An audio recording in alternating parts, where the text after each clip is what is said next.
সরিয়ে নিলাম। আপনার সঙ্গে আমার সরাসরি দেখা হলে আমি মুখটা লুকিয়ে নিই, তার কারণ হলো জীবনে অনেকটা সময় আপনার বিরুদ্ধে চলে গেছে বেটা। তার বাপের যে চরিত্র, মানুষের মৃত্যুর সঙ্গে যখন মানুষ দুনিয়া থেকে বিদায় নিব ভাব, তখন তার কানের কাছে গিয়ে অনেক চেষ্টা করেছে যে মৃত্যু কষ্ট কেমন।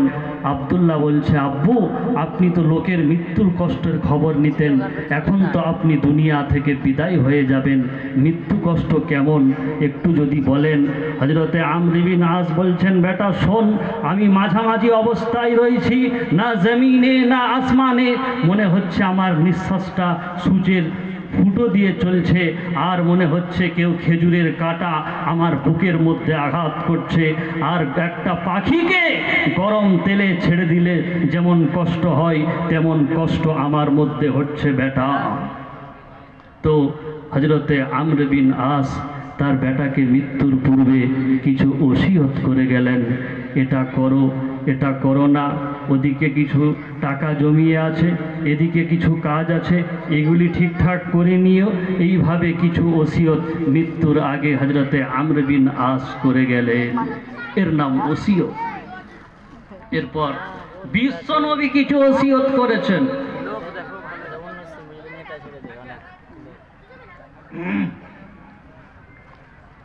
ওসিয়ত অনেক ওসিয়ত করেছেন, কিছু ছড়িয়ে দিয়ে আপনাদের সামনে ওসিয়ত কি কি করেছিলেন। আল্লাহর নবী জনাবে মুহাম্মদুর রাসূলুল্লাহ সাল্লাল্লাহু আলাইহি ওয়াসাল্লাম তিনি অনেক ওসিয়ত করেছিলেন। আর আল্লাহ রাব্বুল আলামিন নবীর ব্যাপারে সার্টিফিকেট দিয়ে বলেছেন, মা আতাকুমুর রাসূলু ফাখুযুহু ওয়া মা নাহাকুম আনহু ফান্তাহু। রসুল যেটা দিয়েছেন সেটা গ্রহণ করো, আর রসুল যেটা নিষেধ করেছেন সেটা বর্জন করো। যেটা দিয়েছেন সেটা গ্রহণ করো, আর যেটা নিষেধ করেছেন সেটা বর্জন করো। আল্লাহর নবী মৃত্যুর পূর্বে সাহাবীদেরকে অনেক ওসিয়ত করে গিয়েছিলেন।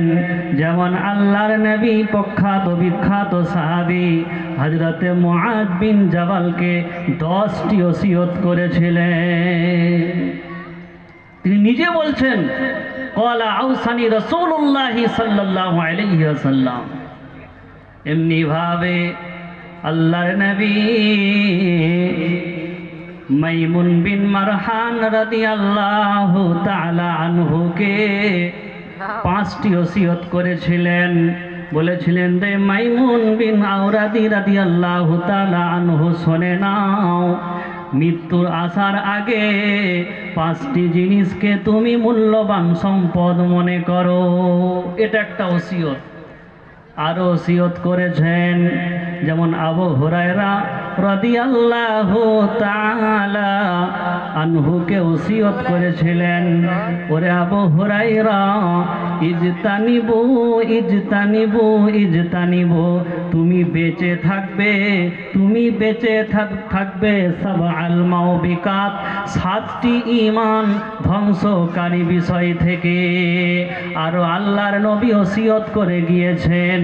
তার মানে হলো আর এক জায়গায় ওসিয়ত করেছেন যে এক মুসলমানের প্রতি অপর মুসলমানের 5 আর 1-এ 6টি হক রয়েছে।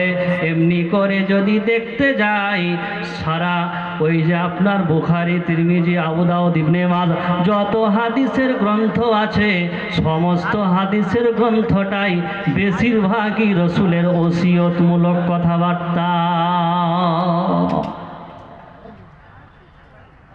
বেশিরভাগই রসুলের ওসিয়ত। এখানে আল্লাহ 10টি জিনিসকে নিষেধ করলেন।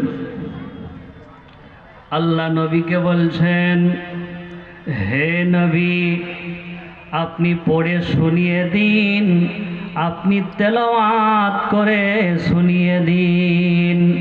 আল্লাহর নবী আজকের দিনে 2025 সালে যদি বেঁচে থাকতেন, আল্লাহর নবীকে দাওয়াত দিতে হতো না, 2 মাস 6 মাস আগে ডেট নিতে হতো না।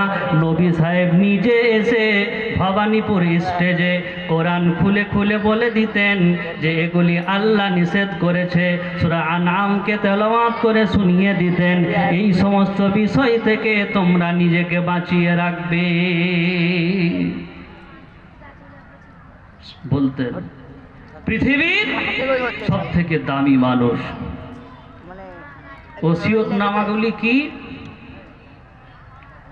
বিসমিল্লাহির রহমানির রহিম। কুল তাআলাউ আতলু মা হাররামা রাব্বুকুম আলাইকুম আল্লা তুশরিকু বিহি শাইয়্যা।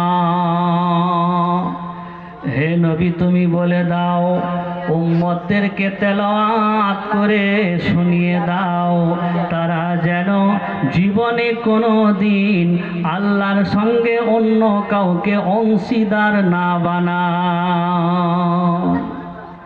এটা ছিল 1 নম্বর ওসিয়ত। তারা যেন আল্লাহর সঙ্গে অন্যকে অংশ না বানায়, কারণ যদি শিরক করে আমল বরবাদ। শিরক করলে জান্নাত হারাম, জাহান্নাম তার ঠিকানা। শিরকের গুনাহ আল্লাহ মাফ করবেন না। সব কোরআনের আয়াত আছে।